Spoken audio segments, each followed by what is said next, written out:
I'm a lawyer, I'm a social activist, and I'm a world medalist dancer in Latin para dance sports. And I've done all that on four wheels.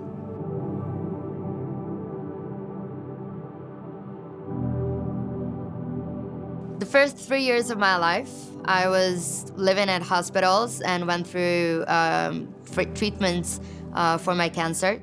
I beat the cancer at 3, but by then I was already paralyzed due to its damage to my spine. And as a child, I was always on my parents' hands or was dependent on people's help to do anything. And at the age of 12, I started using a wheelchair. That was also when I first discovered the world of accessible sport. And then I tried every sport I could because it opened up a world of accessible opportunities I never knew exist.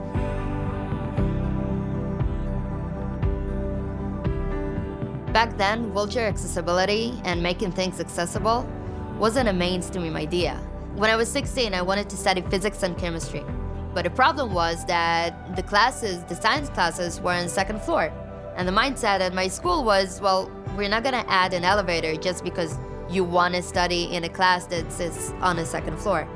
And the thing is that they were required by law to put an elevator, and I wanted the same opportunity to choose the topic that I want to study just as all my friends.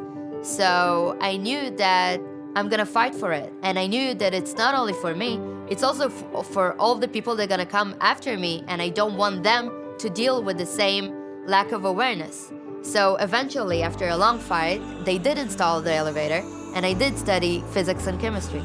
And that was my first time that I actually fought the system for my rights.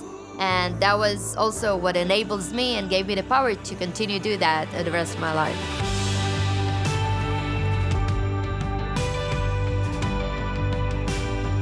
Dancing was a big passion for me. I went to clubs and I went to bars, and for years I was the only one that rocked on a dance floor on a wheelchair. So later on, after a few years, I got a call out of the blue from the coach of the national team for Latin dance on wheelchairs.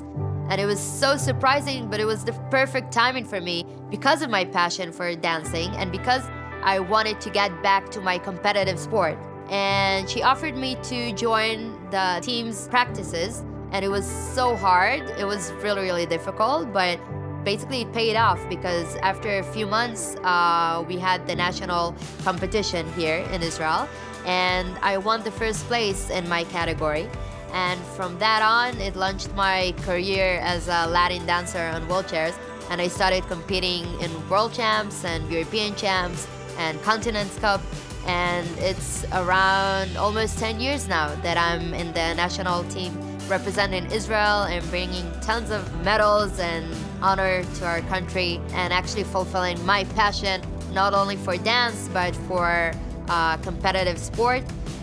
People think that disabled people are automatically poor or pitied or weak, but it's totally not true. So many times when people hear that I dance and I dance Latin style, it's a concept they can't comprehend. And only when they see me dancing, something in their point of view changes. They're realizing that even what you can imagine or difficult to imagine, it's possible if you work hard enough for it. When you're proactive, you're gonna achieve everything you want.